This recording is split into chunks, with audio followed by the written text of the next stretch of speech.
Hello, everyone, and welcome. My name is Julie Mann, and I show men and women how they can lead healthy, happy, sustainable lives. And I'm really delighted because today I'm joined by a realtor, and her name is Dianne Rechel. Hi, Dianne. Hello there. Hi, everyone. It's really great to see you. So I think a great place to start, bearing in mind that you are a realtor, is with your home as a young girl. Do you remember much about your home when you were very young? Oh, I do. Yes, I do. I don't know if you want to hear about it or not. I do want to hear about it. Okay. We lived in a 3-room house. It was on a chicken farm, and it had no bedrooms. So that's one of the reasons that I'm a realtor, is that I don't think anybody should be sold anything so inappropriate for them as city slickers my parents were, with no education, coming from tenement housing in the inner city of Newark, New Jersey, to a 40-acre, I don't know what that is in hectares, but 40 acres, pretty big, farm with no farming experience and no experience living in the country at the end of a dead-end road in the middle of nowhere. Oh my goodness, what a shock. I think it was. And I truly believe, if she were here to back me up, I'm sure she would. But my mother hated every minute of it. So it was not a happy experience. It was a miserable existence for her. It had tremendous disadvantages, and the school system and community and shopping and just anything that you would want, really it was not very strong at. And that was not a good living environment. So we had my sister and I shared a closet. It had one closet, and my sister and I shared that as a bedroom with a trundle bed. That it was actually a couch that we put a thing on wheels underneath it and pulled it out at night, and we both slept there, kind of underneath the chairs and the bureau, and yeah, it was not great. No, it doesn't sound like it. So has home always been a really important place for you? Yes, I think everyone ought to have the feeling, if they want it, that their home is their place of refuge, their sanctuary, their happy place to get away from everything in the world that's gone wrong. And so when I sell someone a home, I really try to read between the lines. Sometimes what they tell me they want is really not what they want. What they want is, peace and quiet, and they say that they're not aware that their priorities are not yet fleshed out. So what I do is I try to instill in them the feeling that they're going to be happy, and the happiness factor is more important than how many bedrooms it has, or what direction it faces, or whether it has a one car garage or two, or whatever those things are that they think they need. What they need is to feel happy. So let's get to what would make them happy, is what I try to do. I love that. I'm going to ask you a question a bit later on, which may tie into that. But tell me what happened when you left your parents' home. Tell us your story, Dianne. So we left from, finally, after 10 years of that. I had shown musical promise as a child. I'm a professional musician on the side, so my piano skills were kind of obvious to anyone who heard me play, but I had only had 3 or 4 lessons at like 50 cents per lesson at a convent where the nuns really weren't musically literate, and it was the only place you could take piano lessons in the area, and it was a disaster in terms of them teaching me. But we had a family friend who was more musically knowledgeable, and he heard me trying to play and said, she really needs to have some proper instruction. So he encouraged them to move to the town where I live now, for its school system, and because there was a very good piano teacher who came from, we live about 2 hours and 15 minutes outside of New York City. And there was a wonderful teacher in New York City, a private teacher who was coming up to our town, West Hartford, Connecticut, once a week and taught 1 day's worth of students. So if I could get into her class, I was golden. She had later, she ended up teaching at one of our finest conservatories in the States. So I was very fortunate to receive instruction from her, although I didn't realize it at the time, that these lessons would sometimes go on for 2 or 3 hours. And we had these interminable solfege classes. So she had, what, 7 students, 6 or 7 students. And a couple of them were kids like me, and the others were some ladies. And the kids all hated it because we had to spend so much time there. We had to do all these musical dictation things that nobody else had to do. And I realize now that that was like conservatory training. So when I got to conservatory, when I was 18, I passed out of all of those requirements because I'd already learned how to do all that stuff as a 10-year-old. So it was pretty extraordinary training. And I have a music studio in my house. I have a real estate office in my house, and I juggle both because you can't, and once you're a musician, you just can't say goodbye to it. It's like an artist never, totally giving up their craft or their trade or their paintbrushes or whatever. It's part of you. It's not good for the soul, is it? No, it's not good for the soul. So what had you go into being a realtor rather than a musician then, if that was your training? Well, I did for over 20 years. I was a full-time music teacher, private piano lesson teacher, and I loved it, except I could see that I could burn out because I had about 60 students per week, and they were all 1-hour lessons. So I was teaching 60 hours a week. That was 7 days a week. So I had people who wanted lessons on Sunday who didn't celebrate their Sabbath on Sunday, and then I had people who wanted lessons on Saturday who celebrated Sabbath on Sunday. So I was really a 7-day-a-week realtor. Morning, before work, after, late night, it was just all the time. And then I had my son. And so as a baby, I wanted to be able to spend more time with him. So I said, I have to figure out some way to earn this income without teaching quite so many hours. And I knew he would get, short shrift if I was 7 days a week not able to take him to the park and to, play with him and that kind of thing. So I said, I can get my real estate license and I can kind of correct the wrongs that were done to my family by letting them buy a stupid farm in the middle of nowhere, which I just went to see last weekend. And I wanted I had an occasion to go to a funeral service in that town.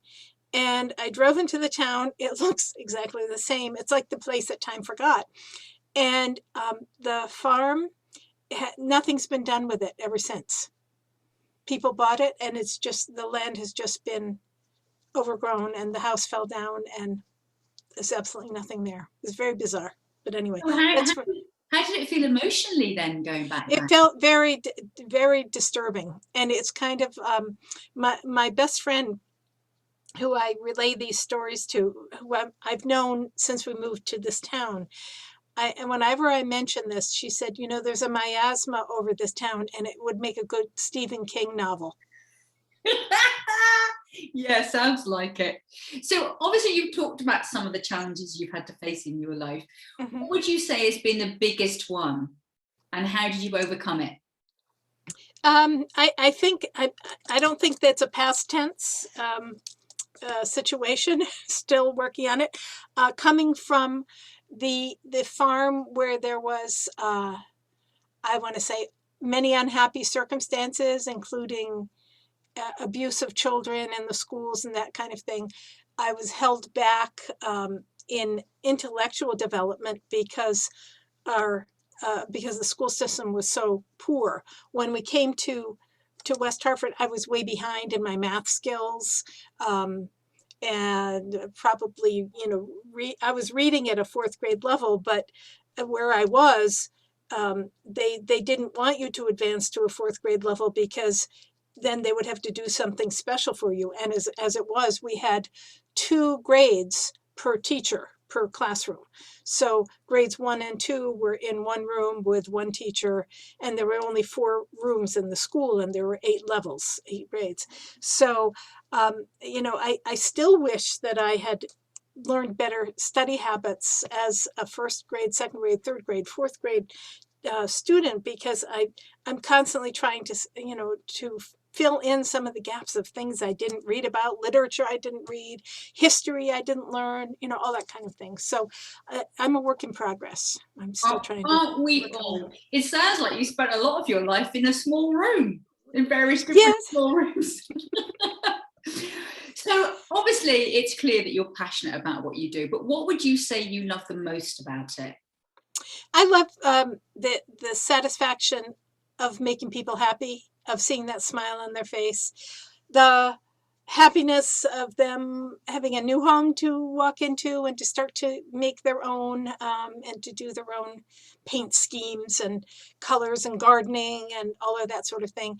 And also the feeling of relief when their home has no longer worked for them. They're not able to care for it, or they don't want to care for it, and at the transaction table when it's done and they no longer own it, the feeling of a big relief and being able to open a new chapter of their lives and move forward with whatever their next project is. So the I like to help people and know that I've done a good job and help them to the best of my knowledge and my creative skills and all of that.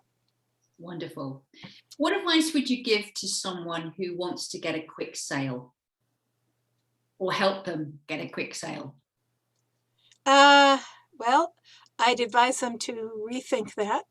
Um, and if they were, if that was their goal, I'd just ask them to elaborate a little bit and think about what their actual goal is. Is it the speed? Is it the money? Is it the ease? Is it the the date that they're are they uh, constricted by a calendar date that they have to have this done by?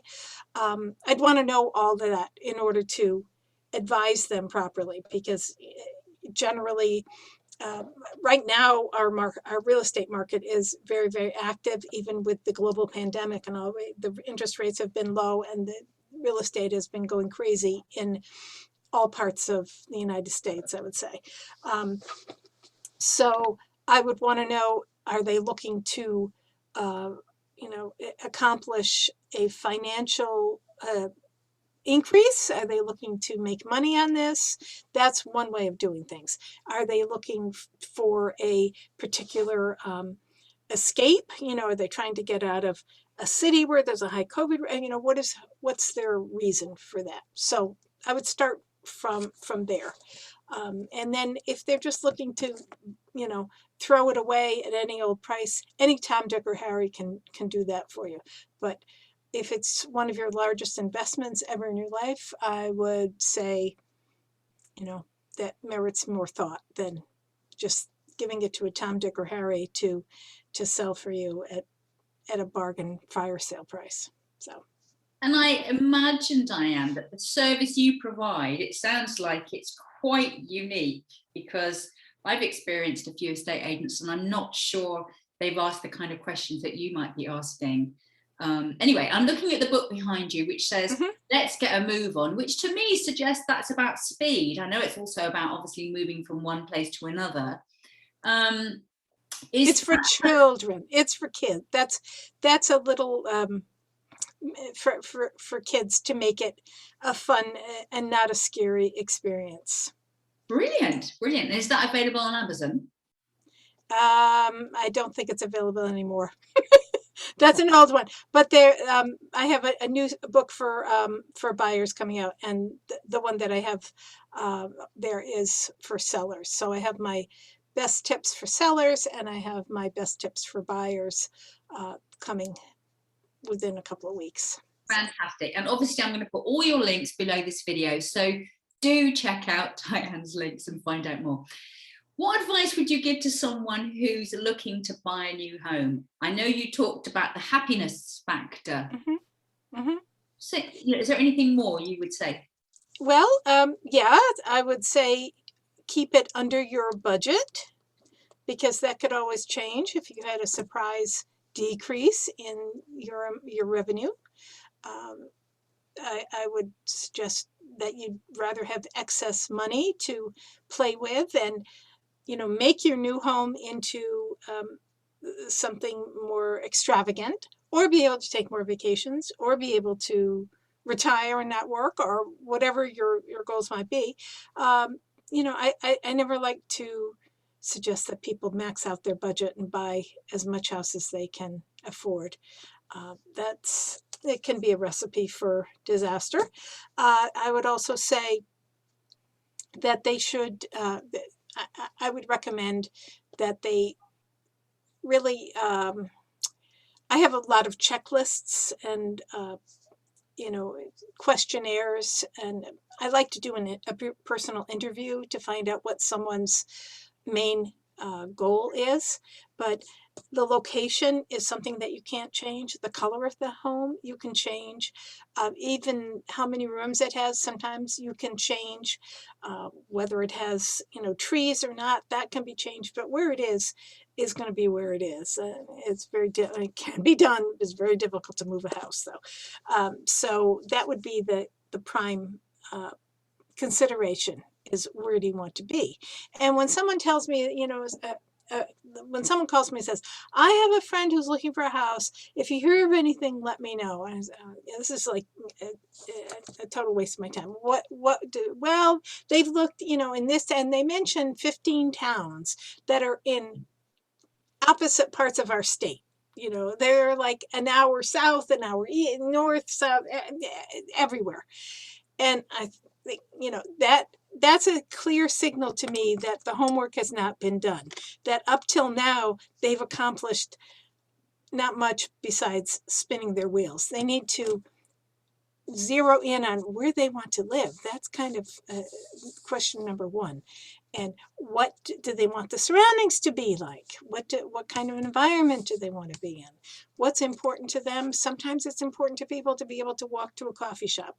Other people want to be able to hear the birds sing in the morning and don't want, any commerce around them. Everyone's got some different items on their wish list. So I would say, really try to focus on the top items on your wish list, and you might have to make some compromises along the way, but that's part of life. So, brilliant advice, Dianne. Thank you. Of all the things that you've done in your life, what would you say you're most proud of? Well, I run a women's group that I'm very proud of. That is a great resource for women, not just in my area, but internationally now, because we meet via Zoom. I also have a group where we practice speaking French, and a group where we practice speaking German, because I like those languages and I love to travel and I like to keep my language skills up, and it's useful in music and it's useful in real estate to be able to communicate in different languages. That's an asset. I'm also very proud of my son, my family, and my flower garden. If I spent a little more time weeding, I'd be happy about my flower garden. But at the moment, that's a sore spot. So my women's group, my language groups, and I've become a church organist, playing pipe organs, which I had never done until 5 years ago. So I got an organ in my music room now too, in addition to my pianos. So Wow. Pretty proud of that. Wonderful, wonderful. And obviously, you know that I've been to your networking group. It's called WWIN, and I absolutely love that. That's a winner for a start. And every single time, and it runs once a month, there's been the most extraordinary speaker that I've got heaps and heaps of information from. And I really love the way you run that group and the way you kind of hold that space, which is really, really important. So so again, check out Dianne's group. below. So one last question, Dianne. Yes. When you're no longer on this planet, Mhm. how would you like to be remembered? Like, you mean like my epitaph? I would say, you know, she did her best. She helped a lot of people. That's important to me, and she made a difference. Fabulous. Love it. It's been really, really great talking to you. Thank you for such brilliant, brilliant tips. Can't wait till your books come out. So Dianne Rechel, thank you ever so much for talking to us. Thank you so much, Julie, and have a blessed, sparkling day.